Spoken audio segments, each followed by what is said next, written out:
Welcome to Megapath Presents, where we talk about everything that has to do with the world of The Walking Dead. I'm Ronnie Hayes, and today let's talk predictions for Fear the Walking Dead Season 2, Episode 5, called, I don't fucking know. Oh, Captive. That's a fitting title. Let's start it off. This Dick Wad says that Connor's gonna come looking for him, and Danny doesn't look like he gives a flying fuck, to be honest with you. He's probably hoping Connor comes, you know? Next, we do see Strand looking through some binoculars, and then he hands the binoculars to Danny, and he also subtly points ahead. So I don't know if this is them deciding to go look for Travis and Alicia. Maybe they spot something, maybe they're getting close, but it does appear that the characters are starting to work together finally. And here's Lewis, I believe his name. This is Strand's friend anyway. He's sitting down here saying, your people are gone. Obviously talking to Madison, most likely since Travis is gone. And he is sitting next to a Strand who's warming up. We'll see in a second. Yeah, you know what? Here's another thing. You have Alicia here and it looks like maybe this is her getting to the surface. So maybe she does make some kind of escape, somewhat of an escape. Here's the thing. With them putting the blindfolds over the sacks over her and Travis, I was worrying that is for us and not the story, because like I said before, it doesn't make any sense, because if you're gonna kill them or recruit them, it doesn't fucking matter if they know where they're at. But if it was supposed to be a surprise for us as the audience, because pay close attention in this trailer, they never show us where they're trapped at. It just looks like maybe it's a boat or some underground basement of a factory, you know, something, most likely a boat, but that's what it makes it look like. But if where they're being held is some kind of surprise that they're not going to reveal till the end of the episode, that makes sense why they cover the bags over the head, because then if the characters don't know where they're at, they can't talk and tell each other about where they're at, you know what I mean, like Travis and whatever, hence they can't relay the information to us as viewers. That's one thing I'm worried about, because that's pretty shitty writing, to be honest with you, but let's hope it's not that. Anyway, Travis here, this looks like when they first get him in the cage and he's looking around to see what's around. Now here is that Luis sitting next to Strand. This is where Strand most likely is dealing with just coming out of the water, probably changed into some dry clothes, so he's warming up. He tells Luis, I'll get us across. Luis says, you'll get us killed. So obviously there's some doubt there, and that's interesting to see what direction they're going to go with those two characters. We see someone holding a pistol here. It looks like the green shirt from Chris. So it looks like Bitch Chris, where I'm starting to like him more, but the Bitch Chris nickname is going to stick for now, so if you don't like it, kiss my ass.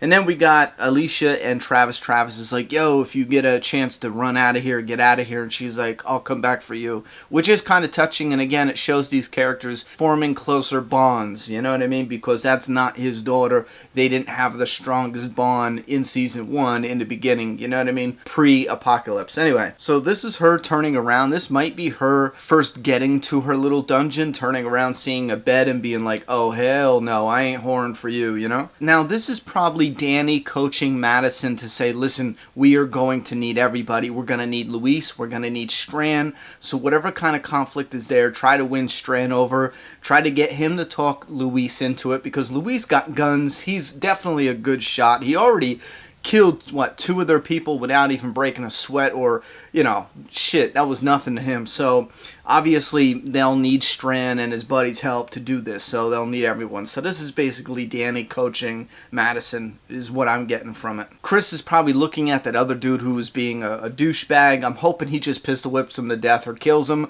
I think that would be interesting. Now I know that's not going to happen, but they need to just throw us a curveball like that. Chris has been through so much, you know what I mean, ups and downs, and he had to kill a human being, a mercy kill, so to speak, which was a little unrealistic. The guy sat there with his spine sticking out of his back the whole time, but what the hell, it was cool. It would be cool to see Chris just lose his shit and kill this dude. I was hoping we would get it in the previous episode, but we didn't. Let's hope we get it in this episode. I'm dying to see Chris do an angry kill on one of these scumbags. Give it to us. Now this is cool. You get Nick awkwardly loading a gun. The face he makes is hilarious. Madison's looking at him. Alright, maybe they're preparing to storm whatever area they think Travis and Alicia are at. So this is pretty cool. So maybe they did convince everyone to stick together, you know what I mean? Now here we got this dumb bitch again talking about you won't get caught, whoop-de-whoop, and it looks like she's talking to Jack, you know, and I want to throw this in there. I know I see a lot of people talking about how they film where the Titanic was filmed. Yes, obviously. They probably call this dickhead Jack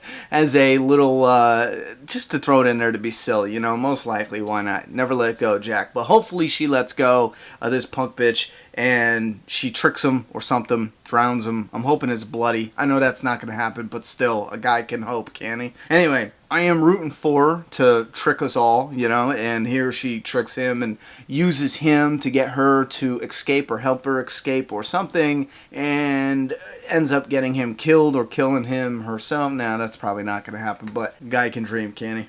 And then we got Madison staring down Strand, and it actually looks like Strand gives her the, okay, you know what, we'll do it, we'll work together and go get Travis and Alicia. So I think that's pretty cool. Now here's the weird thing here. It looks like Danny's telling Ophelia not to engage, and I'm really hoping that this is them actually getting to where they think Travis and Alicia are held. Now if the bag theory is true, and that's to shock us or surprise us or to keep us in the dark, not necessarily the characters that were wearing the bags, but if it is to keep us in the dark, then maybe they actually go to the wrong place at first. I mean, to be honest, it should not be hard to find them. The one guy got a crowbar, right, sticking through his guts right now on the boat. If one of these characters doesn't take that crowbar and spin him in a circle, causing severe pain, if a character doesn't decide to torture this guy for information about the location of Travis and Alicia, I'm going to be severely upset.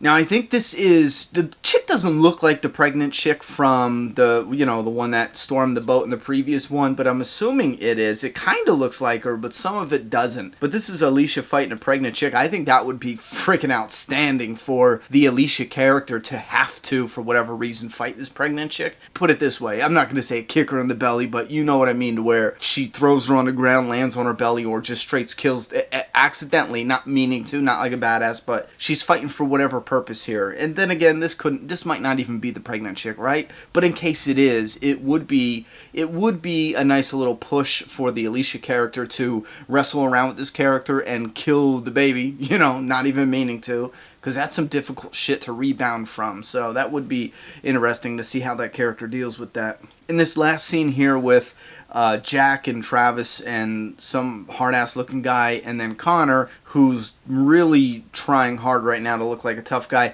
This last scene, it actually looks like this is when they first put Travis in the cage, because Jack here has that like jerk-off motion, so he's probably cutting the ropes off of Travis's hands, and then once they leave, that's when he does his whole shaking the fence thing to see. And I think straight ahead of him there is where Alicia's going to be at, because that looks like kind of what the wall is when she's locked up, when they show her image. So this might even spill over into the next episode. It's likely that these characters and this situation will continue to play out for the next 2 or 3 episodes, depending on when they take the break at the end of episode 8 or something like that. And then when we come back in the beginning of episode 9, we're most likely going to get, it's kind of like how the main show does 2 different themes in the first half and the second half. We might get something similar here. I'm not saying the theme is going to change altogether, because I do believe they're going to be staying on the boat still, but I do believe we might most likely be done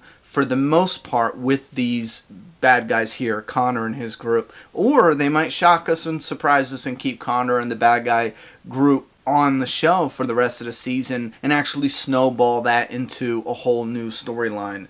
But give me your thoughts and opinions down in that comment box. What do you think's ahead for the characters on Fear the Walking Dead? I'm done talking. It's your turn.